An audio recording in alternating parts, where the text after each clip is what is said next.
It's not just fucking regular power or whatever. It's no. PoE power you get over back Ethernet. into the studying groove. Yeah. You know what's the worst part about like high school is how burned into your mind how awful it is that like to this day we still have nightmares about like missing classes or not doing your homework for 3 months or something. It's really indicative of how bad high school is. Yeah, I mean, I was thinking about that today. I've been out of college how awful for is that? a bit, and I don't have those. I never have nightmares about college, just high school. About high school. I have them about high school. I have like frequent nightmares about me like roaming through my high school hallway and being like, I haven't been here in years. Yeah. I'm probably pretty behind. Yeah. I'll have one once in a while where it's like I'm getting in a fight or like my hair's falling out. Mm-hmm. You know? My hair never... Chris talks about his teeth falling out. I've never had that. I frequently have those dreams. It's awful. What the hell? Yeah. I think like... I wonder if we've talked about that on cast before. I think we have. Yeah. Maybe. I've had like being chased dreams. I've had those before. That's very common. But never the teeth. Yeah, because that's really specific. That's fucked. Oh, me and Tony Soprano are pretty alike. Yeah. I'll say. I actually hope not. Oh man. If we were really alike, you'd just hear a lot of breathing on this channel and not much else. I mean, you do hear the occasional after we eat dinner. Well, no, we're fresh right now. But here we are. We're back. This is episode 20. Dude, season 3. It's been a while. Yeah. It's been about, a month and a half or so. When did the ChristmasCast go up? Like December 23rd? Yeah, so about a month and a half. Since you've been here, but we had that recording that we did. That's right. Oh, yeah. Yeah, I'm back. I'm back from being fired, I guess. Oh, yeah, we decided to hire Chris back. A lot of the applicants that we were looking at, they were really scummy bastards. We only had one man for the role, and that's for Mr. Chris. Oh, thank you. I mean, when you want the best, you get the best. Yeah, yeah. And if you look under your seats, you'll find survival kits. What? Yep. Okay, so here we go. Survival kit contents, check. In them you'll find 1 .45 caliber automatic, 2 boxes of ammunition, 4 days concentrated emergency rations, 1 drug issue containing antibiotics, morphine, vitamin pills, pet pills, sleeping pills, tranquilizer pills, 1 miniature combination Russian phrase book and Bible, $100 in rubles, $100 in gold, 9 packs of chewing gum, 1 issue of prophylactics, 3 lipsticks, 3 pair of nylon stockings. Shoot, a fella could have a pretty good weekend in Vegas with all that stuff. One of my favorite lines. Kong is the best. He's pretty. I couldn't remember great. his name. I just call him Cowboy in my notes over and over.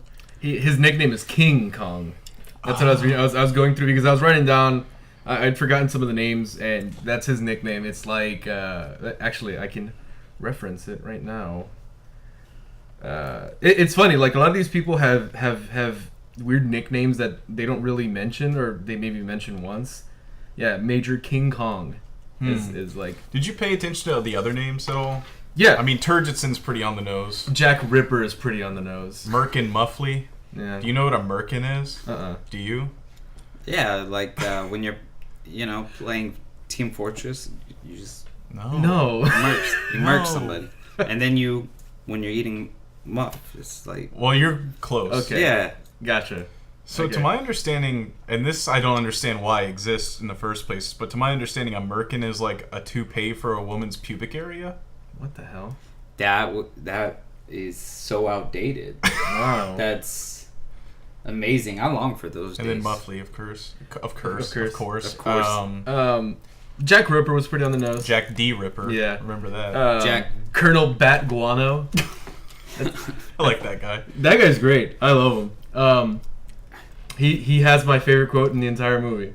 What is it? Something about being a deviated prevert? He says, "Well, if this doesn't work out, you'll have to answer to Coca-Cola." Yeah. Oh, that's the gentleman who. He's like leading the guys that are assaulting the Burpelson Air Force Base. But I didn't expect this movie to be as funny as it was. That's kind it's of a the lot whole funnier point. than I remember. Mm-hmm. I think that movie's and hilarious. it's more. Oh yeah, and it's more bittersweet than I remember. Mm-hmm. And it's like, it's not that when I first watched it, maybe around 18, because I don't think I've seen it since that. Like, certain things are so. Like it's not like I didn't know what like a prophylactic was, you know. Mm-hmm. But it's it's just that certain things, I guess, just require experience to understand irony better, you know, and what makes certain situations more absurd than the others, you know. Yeah. And but you know, stuff like I don't remember. Is this correct when they get the order that Kong? I guess he goes in the safe and he gets the strap, and the strap is the hat. Yeah, and the hat is in the. Oh safe. yeah, that's right. Yeah, because that's serious. There was a great line that I think it's the first part of the movie that really made me laugh. Where where is it? Oh yeah, so Jack D. Ripper says, "Looks like we're in a war," and Mandrake just goes, "Oh hell." By the way, did you know that Peter Sellers played 3 characters? Yeah, he played Dr. Strangelove. But Mandrake, not Mandrake. Yeah, Mandrake. Yeah. Mandrake, and then Leonel. No, and then the president. Yeah. President, whatever his name was. He did a great middle of the road American accent. Yeah. Oh yeah. And he was such a schmuck. I think the president's my favorite role of the his. president's one of my favorite characters in the movie. Mine's Buck Turgidson by far. I think he's the funniest. I love. He is so excited about the idea of war, like some of the lines at the end where he's like, oh, what was it? He's like, no more than 10 to 20 million people killed. Tops. I like it when he's explaining to the president. It's just like there's no chance that they're gonna be able to bomb anything, right? He's just like those boys, hell yeah, hell yeah! Have you ever seen it? You should see it someday. Yeah, that's hilarious. No, I really like the president's character. Just like, especially when he's on the phone with the Russian guy. He's so gentle. He's like a boyfriend who's trying to control exactly. his Yeah. Of course it's a friendly call. Like, Dimitri. He reminds me of Cat Williams' famous bit where he does an impression of a white person getting the wrong phone call. He's like, no, this isn't the right number, but why don't you try again? Call me back, and if not, we'll figure it all out. That's exactly it. It's like I just love how gentle he is with him. He's like, now Dimitri, I think we have talked about if something were to go wrong. No, listen, let me finish, Dimitri. Don't get upset. Listen. I did have a question. I should have looked this up before. Do y'all know chronologically where this is in Kubrick's films? Like, is this a later movie or is this very early? It's one of his first. One of his first, really? Very early. 64? Yeah, if not his first feature film, then second. I think after this was 2001. Every right? movie you know about his came afterwards. After this, pretty much, yeah. Yeah. Well, yeah, everyone that's big, yeah. Okay. And I can't remember anything before. Like, it goes this, then it goes like 2001. 2001, Barry Lyndon, Clockwork Orange, Shining. Was he One Flew Over the Cuckoo's Nest? No. Who was that? I don't know who that was. I actually listened. I guess it's probably because I'm just thinking about Jack Nicholson. Recently. But it wasn't. Shining would be Full Metal Jacket, unless I'm missing something. And then Eyes Wide Shut. Yeah. Is that it? I think all those big ones. It's my favorite movie. That's it. It's by far it's my favorite movie of his. Like, I'm not even like a big Kubrick fan, but this is one of my favorite movies in general. I think that I really liked A Clockwork Orange. I think A Clockwork Orange tries to be funny. And like there's certain things that are so absurd.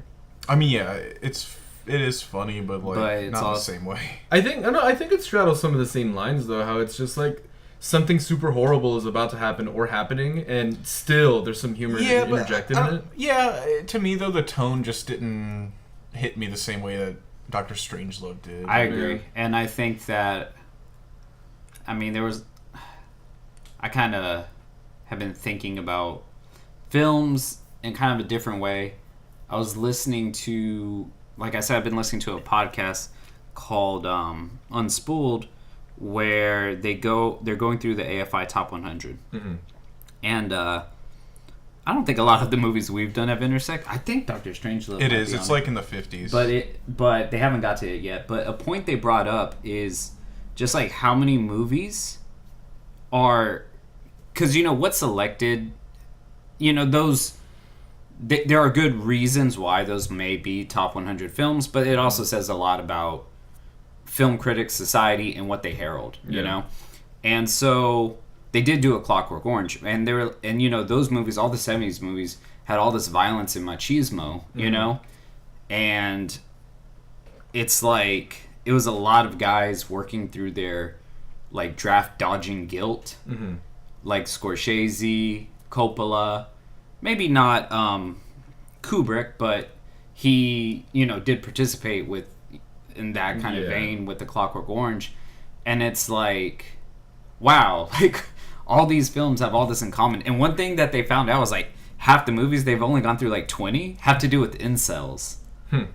Like, that's really interesting. But it's like, I was definitely under, like, when I got into movies, like stuff like A Clockwork Orange and Taxi Driver really excited me. And now, like, I think maybe not so much, but Dr. Strangelove, 100%, I liked it even more than when I first watched it. I like it more every time I watch it. It's funny. It's great to look at. It moves with like what I like to say about old movies that are great, it moves with like a frantic energy that doesn't leave you, you know, kind of like twiddling your thumbs or anything. Because a lot of old movies, God, they can ramble. Absolutely. But there's so many gems and. There's a lot of good pacing, like in the back and forth scenes between Mandrake and Ripper, and then in the war room. Yeah, and then the plane. Like there's always like it's a revolving door of different scenes. Right, and each one has a character who's like instantly quotable. Yeah, like each one of those scenes. Yeah, whether it's the war room. The war room has whether several. It's with Jack Ripper and Mandrake. Whether it's on the plane. Yeah, you know. I didn't know James Earl Jones was in this movie either. Yeah, he makes an appearance. It's great. Darth Vader shows up briefly. Mufasa. No, but this movie has an energy that I wasn't expecting, and especially I don't know, like I didn't really know what I was expecting with this movie. Like I knew that there were some humorous elements, but not nearly as many as there were. But man, there's just some stuff in this movie that's like. And I guess we can talk about like some of the more poignant stuff in this movie, but it's really funny. But at some part, when you really think about some of the stuff, it's just like, oh man, this is like nuclear war they're talking about. And it was very serious. I think the way that it led in as well. Like when it first comes in, it has that splash screen that says this is meant to be this and this. Any people, any representations are purely, you know. For the sake of the... Think about when this was made, too. 64. Yes. Yeah. This was, like, at the height of the Cold War. This is 3 years removed from the standoff between American and Soviet tanks at Checkpoint Charlie. Oof. Staring down the barrels. How close is this chronologically to the Cuban Missile Crisis? I don't actually know. I think, wasn't that, like, 63? Let me look it up. Yeah, well, I think JFK was assassinated in 64, right? Well, yeah. And so... Doesn't the German guy... I mean, the German, goodness... The Russian guy mentioned that he gets offered like a Cuban cigarette. He's like, bring me a Costa Rican cigarette. Yeah. 1962 is Cuban Missile Crisis. Oof, man. But I mean, that's like in 2003, making a high budget comedy about Islamic terrorists holding the Pentagon captive and then blowing it up at the end. Yeah. It's like that took some fucking some big ones. Yeah, and like I think, and to make it a comedy too. Yeah. Not to make it just like this really oppressive thing that like you're trying to make a point. It's like let's make this a farce. Yeah, and even the level of farce is a finer line to walk because it's got real people in it. It's not like say Team America World Police. Where it's so. Well, right, and like, even, it's so obvious it's a so satire saccharine. that you can't saccharine's. You can't mistake it for something serious. And I think this movie walks that line really well because, I mean, the entire... Well, you have all the right pieces. You have, like, the Soviet ambassador, you have the president, and, like... Like, well, right, you don't have Kim Jong going, Matt Damon. Yeah. You have weird people in a real situation is the thing. But also they interject real footage. Like the entire opening credits sequence is them refueling a B-52 bomber. Real footage. And what like very dangerous. Yeah, and what's I think the thing that was really the first thing I wrote down. Refueled. Yeah. I was like, oh, this is cool. The thing that really drives that home for me personally is you know that scene of Kong riding the missile down. It's hilarious. But immediately after that, and all the clips after Strangelove stands up, they're all nuclear weapon video, like real videos of nuclear really weapons striking going off. footage too. Yeah, it's just like they could have made this up, but this is all footage that really happened. Like, I think that's kind of like the point of the ending is like, this is actually this is happening. Happen. Yeah, this is and it's terrifying, but an incredibly funny movie. Like, it's just it walks a strange line. But so.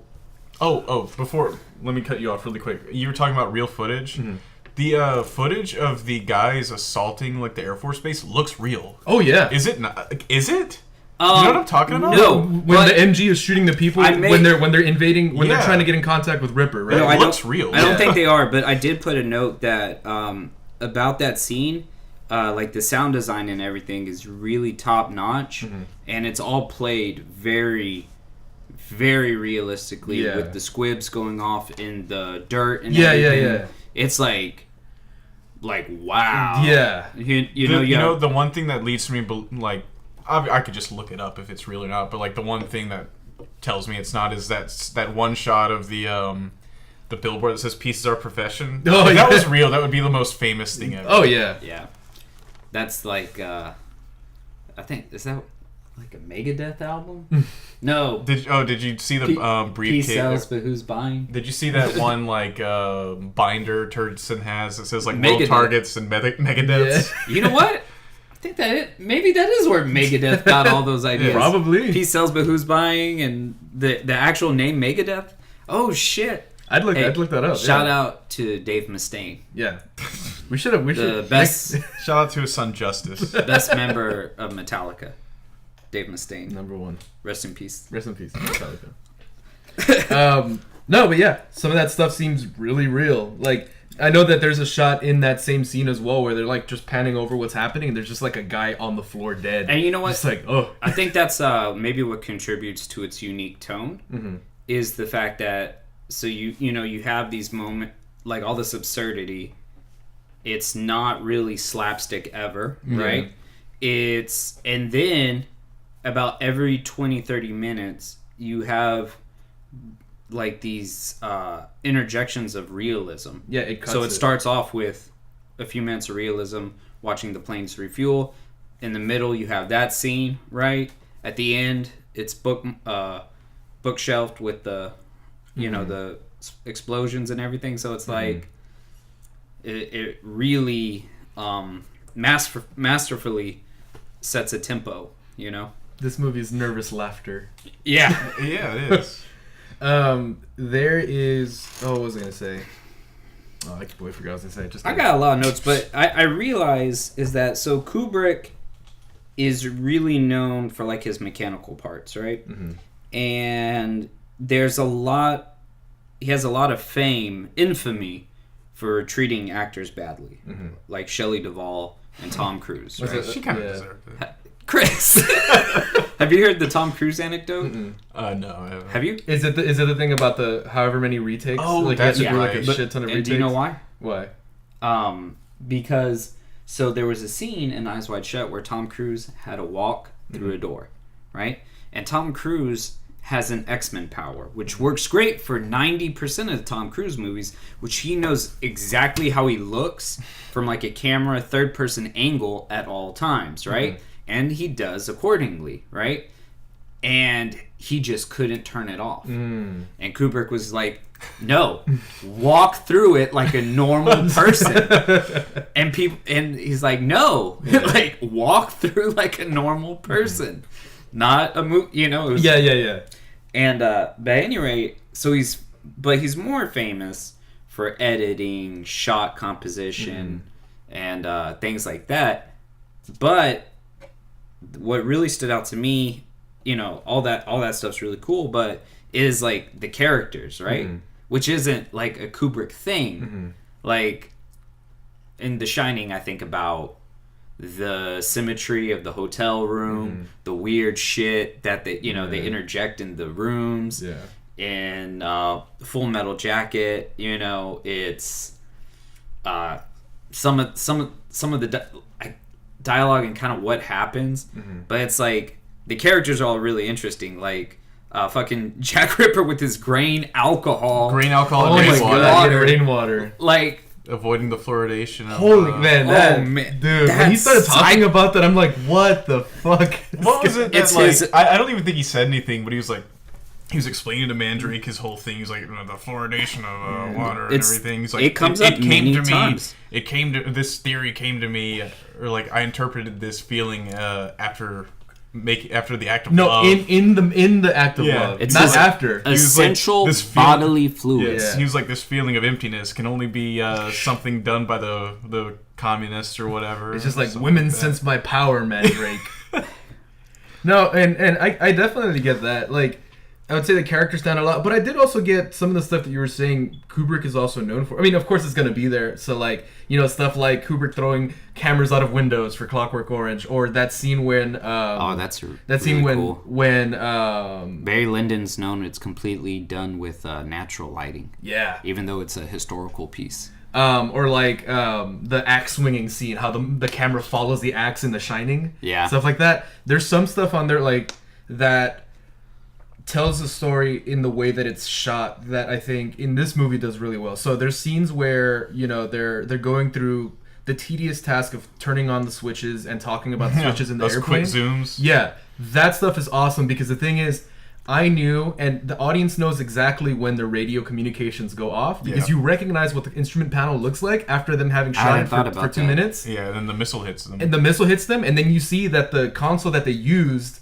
for the radio is fucked up, and they hadn't mentioned it at that point, but in your mind you're like, oh my god, the radio's down. And like, even as Mandrake's like inching closer and closer to you getting, know like, it's futile. the code. Like, That's good visual. It's awesome. storytelling. It's really I didn't good. even think about that. Did you not a parallel, but like the what is it with Kubrick and bathrooms and suicide? I don't know. Because Ripper and pops himself. What's his name? Sergeant Pyle? Yeah. Yeah. I don't think he was a private, but yeah. Oh, yeah, Private Pyle. Got promoted in the restroom. I like when Posthumously. when what's that guy, like Major Guano walks in and he just like looks at Ripper's body and goes, shot while shaving, Yeah, huh? you shot him while shaving. Oh, man. Because it'd been so long since I seen the movie and I couldn't remember every beat, there was a point where they're shooting the what is it? The chain gun. What is it? It was like an MG42 or something. MG42, yeah. And I like how he pulls it out of his golf bag. and what's his name? Mandrake. Mandrake says something about his legs. He's like, The I'm sorry, string I has gone can't- out of my legs. I thought that for a second that his legs had been blown off. Yeah. Oh, gotcha. And he was just like, still like being so British and stoic. Oh my goodness. And I was like, yeah. don't pan down. Dude, that's one thing I really like about Mandrake's character, especially when all the shit with Ripper's going on. He knows he's still super polite, super just like, well, little chap. It's like, I really like when when Ripper starts like telling him exactly like why he called Wing Attack R or whatever. And he's like, the fluoridation of water done by the communists, the indoctrination of communists, I couldn't take it anymore. And then Mandrake's just like, oh, he just starts laughing because he's so screwed. It's so sad. it's just It's like Danny said, it's nervous laughter. He's like the Dutch guy laughing, just oh. he just knows. Oh man, that there's just some really really damn cool stuff in this movie that I like how what's his name? Turd Ferguson. Turgidson. He's like a General Buck Turgidson. He's like a SEC football coach. He's awesome. I love his character so much. Like I can really see him on the sideline. Like, Oh, yeah. he's like, Did you man, play Fallout 3? Yeah, I He did. sounds exactly like the computer president. Doesn't he? I wonder if that's intentional. I don't know, but he sounds exactly like him. Oh gosh. that man there's just a lot of stuff about that movie. Like so whenever they start getting to the Doomsday device thing, whenever Dr. Strangelove starts explaining the Doomsday device and how it's the perfect deterrent because it's not human controlled. Yeah. Right? That entire movie is to show that a doomsday device is necessary to completely deter nuclear war, because in their own minds, for every character involved, human willpower... How necessary it is, or how futile it is? Well, how necessary it is for it to work as a true deterrent. Yeah, because there's the idea that if someone does launch an attack, humans will humans will always stop it. They'll have the conscience to not retaliate. or they'll find a way to stop it, right? So the idea of like an automatic missile launcher that attacks like no matter what is the ultimate deterrent, because if you fuck with them, it will shoot back no matter what. Right, I get it's the ultimate deterrent, but isn't the point of the movie to show how stupid it is? Oh, it's very it's very stupid, but it's like, and it's interesting how it is the ultimate. Yeah. You also have to remember that Kissoff reveals that the existence of it, but they hadn't revealed it. They were going to reveal it on the Monday, right, because the following Monday. And then Strangelove says, "If you keep," he's like, the whole point of the Doomsday device is lost if you keep it a secret. Yeah. Exactly. He's like, "Why didn't you tell the world?" Yeah. God, that's brilliant. and like he says something like, "Well, Premier Dimitri likes surprises." Yeah. But no, that's like so brilliant. Yeah. Aside from just giving a political figure a funny accent and making fun of their ideology or whatever, you take a controversial but tangible used piece of foreign policy and philosophy like mutually assured destruction, and you subvert that. Like, that's so brilliant. Like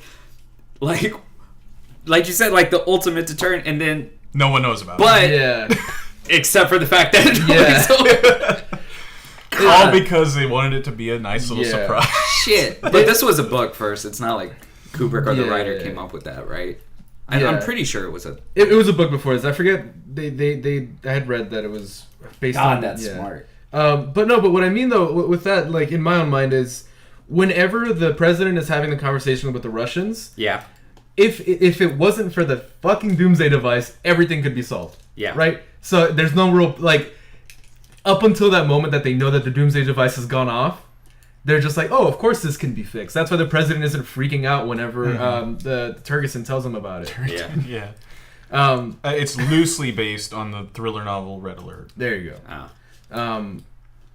Man, like whenever Strangelove starts talking about the specifics of how it's engaged, how it works and stuff like that, I'm just excited, like, oh, jeez, dude. Like, these fucking Krauts, man. Yeah. I love the flamboyant German stereotype. I'm trying to think. Do you remember Cobalt 63 and the world will be destroyed? It's like Marvin the Martian. Do you remember the name of that program where the Americans and Soviets split up the German scientist? No. It was called like Operation like Paperclip or something. Something nerdy like that. Which makes sense because all they got are these fucking Kraut nerds to come over and work for us. But oh man, how hilarious is that? That his arm just keeps flying up. It's like, that's such like great physical comedy. Yeah. Like, that's hilarious in any age, right? Like, he's such he a even Nazi, calls the president Mein Führer. Yeah.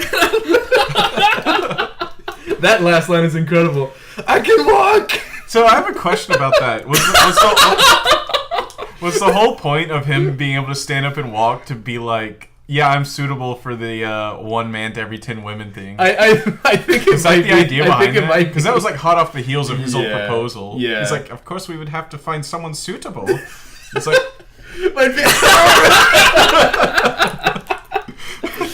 Christ, this is a funny movie, dude. Oh man, boy. Yeah. I also like when he's talking about like, yeah, we will have to have 1 man or 10 women for 1 man, and they will all have to be very physically attractive or very stimulating. And Turgeson's just like, all right, he's just like leaning back in his chair, looking impressed. He's like, I got what it takes.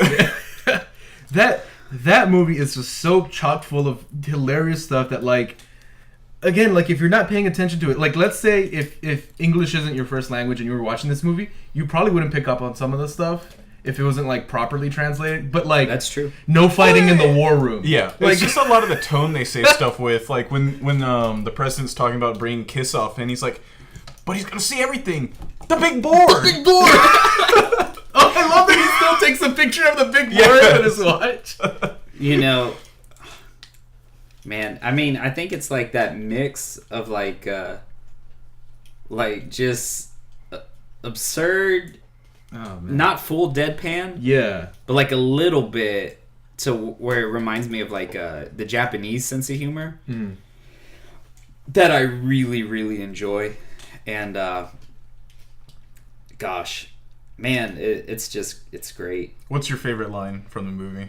You guys have one, or did you write anything down? I wrote down a few things. Yeah. All right. I personally really like it when the what's his name, Colonel Guano or whatever, Major Guano, just goes like, "What are you, some kind of deviated prevert?" And then also, "Gentlemen, you can't fight here. This is the war room." And then Turgidson saying, "Oh, don't condemn the whole program because of a single slip up." Yeah. Because he's talking about Ripper doing that. It's just like, it's so ridiculous. I like our source was the New York Times. Deny them my essence. What does he say? Okay, is it Turgidson who says, "I deeply respect you as a human being"? Who's is that? I'm Like, gonna make you. I'm gonna make you Mrs. Buck Turgidson. yeah. Oh yeah. It's like, of course, it's not just physical. Yeah, it's when he's getting the phone call in the war room. He's Yeah. in the war room discussing like humanity's like being wiped out. And he's just like, of course, no, it's not just physical. He's just like on the I phone. deeply respect you as a human being. Yeah, of course that you. Oh, and then when he hangs up, say your prayers. Say your prayers. That whole scene with Mandrake fiddling around with the coins, it's like, can it be a collect call? Yes. Calling collect to the president. And he yells at Guano. He's just like, use your gun. That's what it's for. It's like, this is private property. You'll have to answer. Yeah, that's my To favorite quote. Coca-Cola. You will have to answer to Coca-Cola. Like the world isn't about to end. Just oh my Then god. the most slapstick part happens. He gets sprayed in the face with a Coke. That is so ridiculous. I but, love that. I love it too because it's just like that scene has no part in this movie. It's just like They just make this military guy look like such a fool. klutz. It's like if not, it's like, oh god, now what? Yeah. Right? Yeah. He has to use a payphone. He doesn't have any change. He shoots it's a Coke and sprays him in. You think I go into battle with chains? Oh yeah. You think I go into battle with loose change in my pockets? Oh man, this is a good fucking movie, Chris. Like, Yeah. Oh man. honestly, Colin, this is my favorite movie we've seen so Oh, far wow. in the podcast. It's one of my favorite movies. Period. It just always has been. Like it's so up my alley. It's Cold War. It's like it has like a profound subject matter, but it's like just hilarious. Yeah. You know what I mean? Yeah. So it's exactly what I look for in Chris, movies. we gotta talk about the slap, dude. We gotta talk about the Oh, I got it on recording too. when Turgidson like rolls up after they have this 3-minute yelling across the room discussion about no, we can't wait. This is one of the finest parts of the movie. I don't like the look of this, friend. I tell you what you better do, old buddy. That's a volcanic slap to the stomach Oh, right man. there, man. Oh, also, did people used to tan under heat lamps? Like, Oh, I don't know. That's what she was doing, right? Like that first shot where she's laying on the bed, she has this lamp, like this heat lamp, directly on her. What's the difference between that and tanning beds? Like UV? I guess so, I have and they're no much idea. closer to you. Like they're It's much. still. She's just getting a base. Yeah, Yeah. that's true. gotta look good for the war room. Say your prayers. That was a babe, though. She didn't have a lot of screen time. Yeah. I was happy. Yeah. Is she the only woman in the movie? Sure is. Yeah, I think so. Yeah, She's barely in she it. is. And Yeah, well, I Half thought naked. about the Yeah. was it the the Bechdel Bechdel test. test? The only thing she talks about is like Is him. Oh, well, it automatically fails because a woman... Well, she's in a bikini. Well, no. Oh yeah. Because you can be in a bikini, but you would need to speak to another woman Not Yeah, about there's about not a matter yeah. that doesn't concern a man. Man. Okay, yeah. And then, But not every movie has to pass. I mean, this is it's a drama between. I mean, like, Turgeson's role is just as like kind of ridiculous and offbeat as hers is. Like, he's just. I'm trying to think of the word. He's just like overly confident, manly man. Yeah. You know. He's like coach. Yeah. Yeah. He's 100%. He's a football coach. He's a football coach. Yeah. Who was it? Was it Ripper who said war's too important to be left to the politicians? I think something like that. I think he said that. I think it was him. Yeah. Yeah. I mean, that's his paradigm. That's his whole thing. Yeah. That whole fluoride thing. Whenever he started talking about that, I'm like, dude, like. But let's say it, Alex Jones. Yeah, totally. Real life. If Alex Jones had the button, had a military base, yeah, and it's like, and you know how I was talking Burpelson, that would fit. like fluoride, right? The conspiracies with fluoride. Yeah, and it's like, it became. Do you think this movie like made idiots? Like, do you Some think people were just like pre-internet? Where like people were just like, Ripper was right. Ripper's right. The communists really did fluoridate our water and indoctrinate. Yeah, us. they probably went home and they were like, Mom, Dad, did y'all have fluoride in y'all's water systems before communist USSR existed? Well, then that must be it. Wow, Ripper was right. Mm-hmm. And the frogs. And then the frogs are frogs gay. used to be straight. Frogs used to fuck like Americans. Then the communists came. And that could be an episode. Oh yeah, everything went helter skelter, man. That could also be an episode. Just belting them out, man. But yeah, dude, infinitely enjoyable. Yeah, rewatchable. Really, and it's like I've seen a lot of Criterion AFI movies. It's like, how many are this enjoyable? You know, it's like. You know, it's so funny. I watched it today, and I was like, "Yeah, I'm having a great time. Like, this is still one of my favorite movies." And I always have that fear when rewatching like one of my favorite movies. Am I gonna enjoy it as much this time, or is it gonna kind of teeter off? But I loved it again, and then I was just like, "Oh, they put Casino Royale on Netflix. I should check that out." I never watched it. Then I was just like, "I'm bored with this." Oh, really? Wow. I remember I liked it. I haven't seen Casino Royale. I liked it a lot. I mean, it was fine, but I was just like, "This is just nothing." It's just. I was so. It's like you had like blah whatever. You just got done having filet mignon, and now I'm eating like McDonald's and or something like that. Or maybe it's a step above that, but like Whataburger. Sure. It's not quite filet mignon, but yeah. But I mean, that's not insulting. Yeah, that's not a knock against Whataburger. No, it's not. It's just it's high praise for Dr. Strangelove. No, yeah, that's how I feel pretty much. And like. I mean, anybody can, like me, I look in the mirror, I say, man, you're not a bad-looking dude. You put me next to Chris Hemsworth, I'm gonna feel some things, you know? Yeah. Like, that's what that is. Don't tell Daniel Craig you're watching Dr. Strangelove, dude. He's gonna get his Daniel Craig. He's gonna beat your balls. Yes.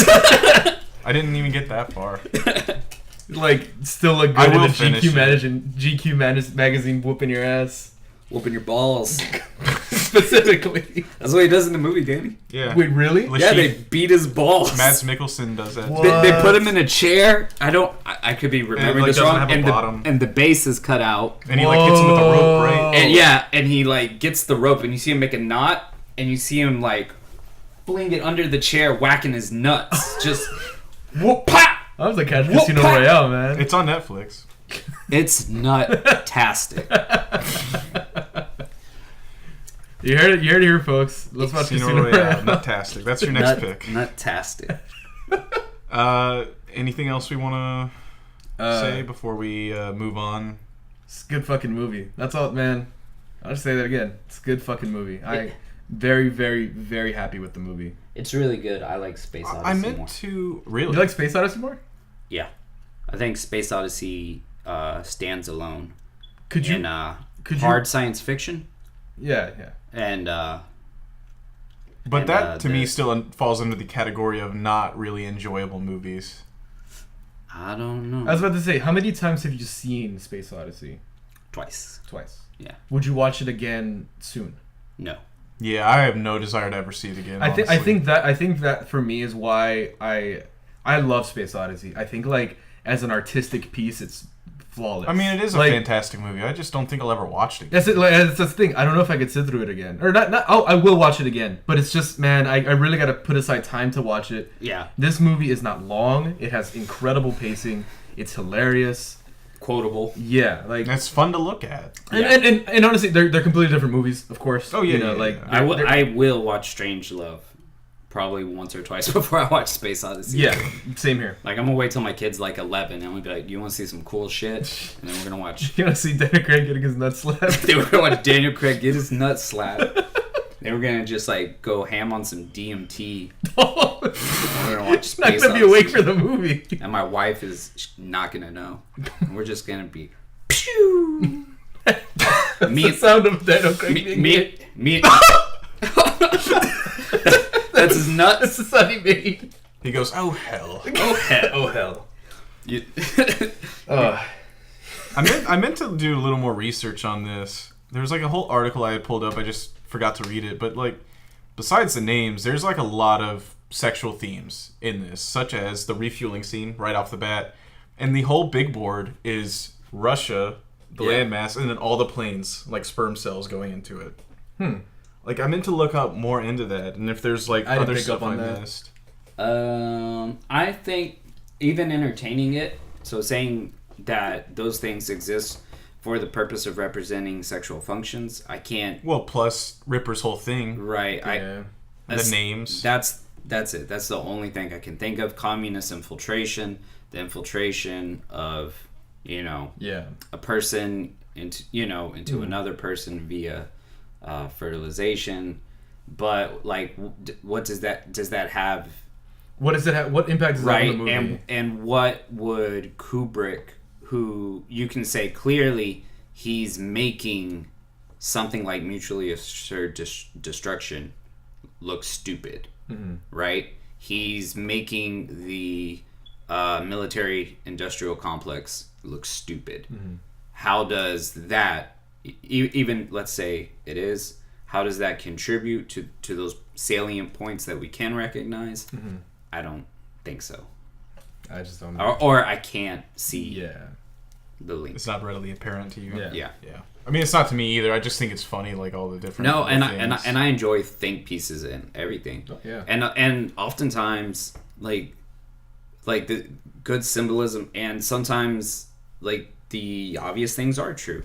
Like in Twin Peaks, the Madonna horror complex with the death of Laura Palmer and what they reveal about her that's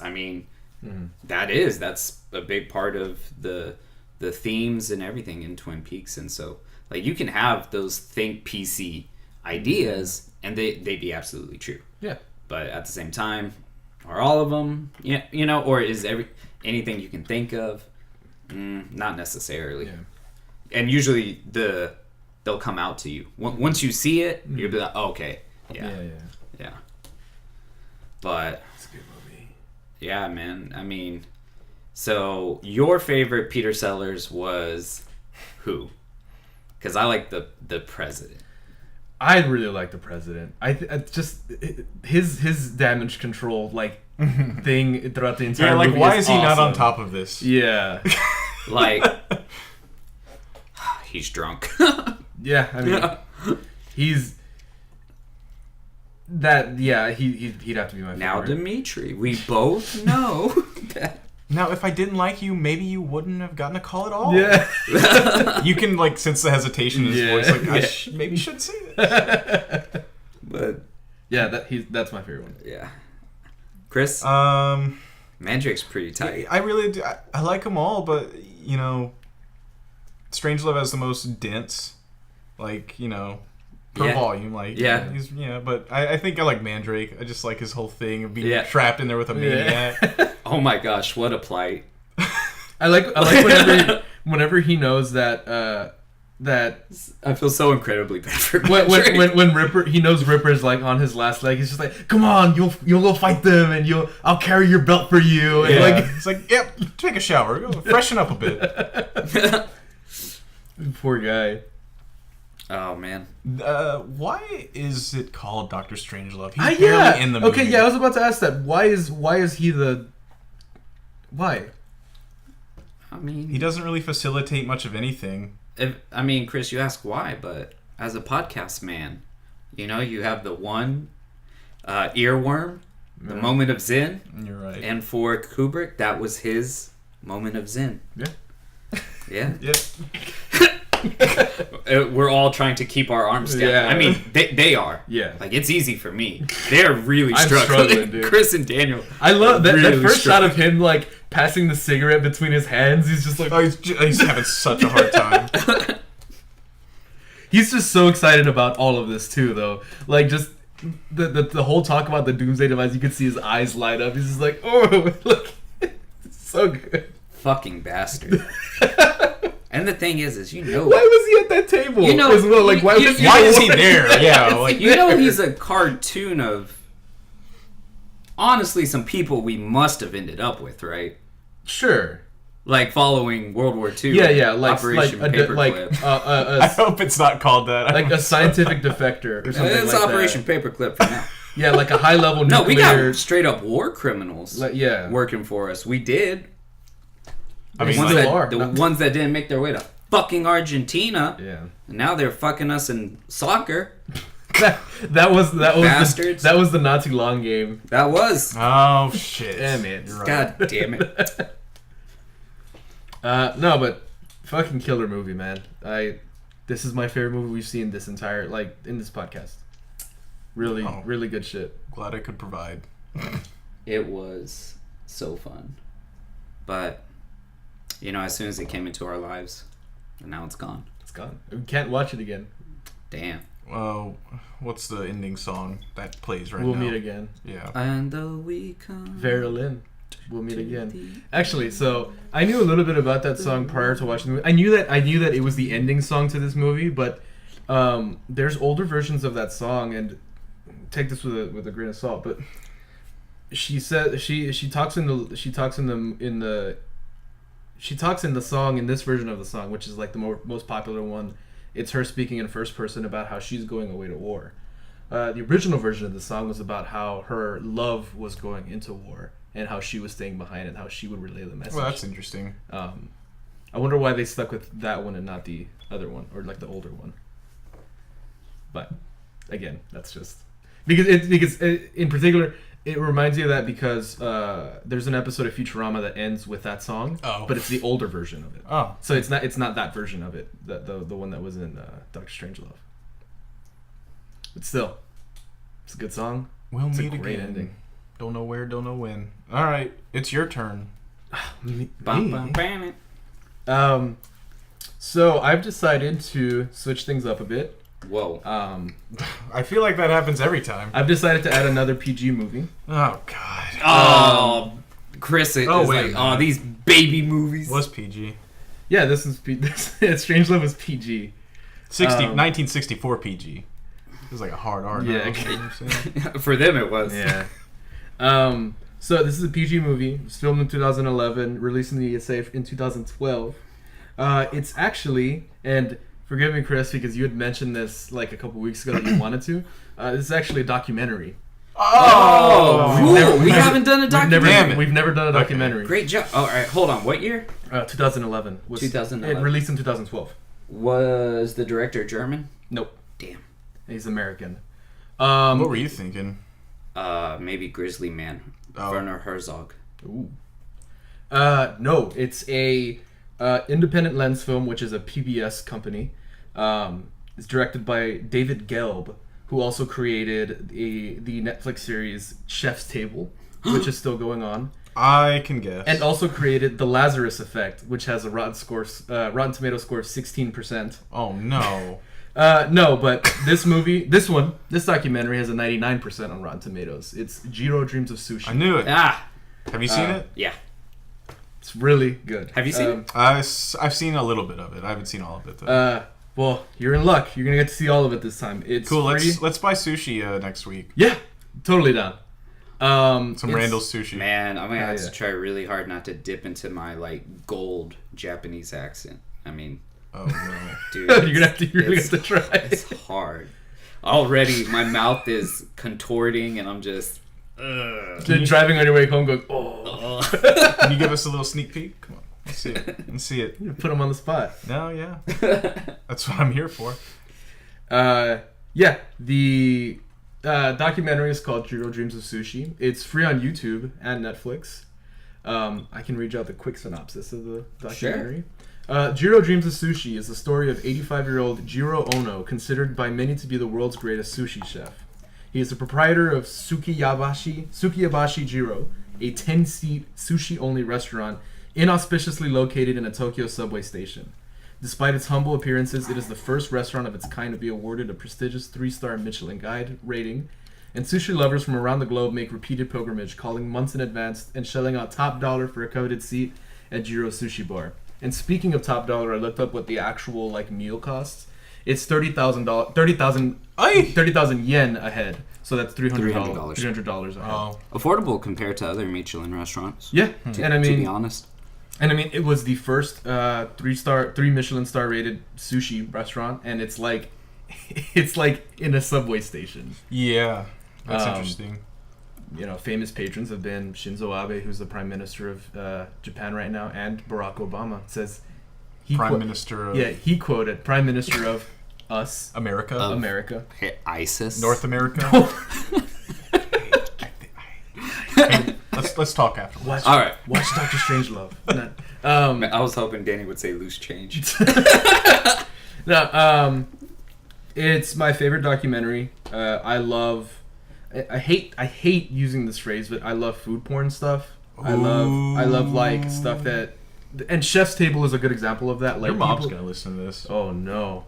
I love when people are super passionate about something, and especially when it's about food. Yeah. I love food, and I really like sushi. So I appreciate craftsmanship. yeah, join us next time on Jiro I Dreams of Sushi. Oh shit. Oh god. I kind of no, that was okay. That was okay. Yeah, I like it. I kind of really want to buy some grocery store sushi and sake. Hell yeah.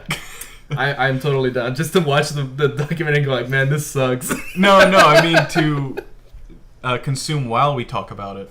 Ooh. Give a little Randall's grocery store sushi review. Hell yeah. Where can you buy sake? Can you buy sake like in? You can buy sake at the grocery store. You can. Really? Yeah. Like, is it in the wine section? Yeah. Yeah. Interesting. I've never bought. Its alcohol per volume is in liqueur levels, so Yeah. you can buy it at a gas station. Oh, so it's like in the 20s or whatever. 20s and below. Yeah. Okay. Most of them they sell are. You can buy it at a The gas Kentucky station. Ooh. We gotta leave it out though. We gotta have it warm. Or room temperature. Oh, we'd throw it in the microwave. You can have cold sake too. Different sakes are, Consumed at different temperatures. Yeah. Interesting. Do you guys like sake?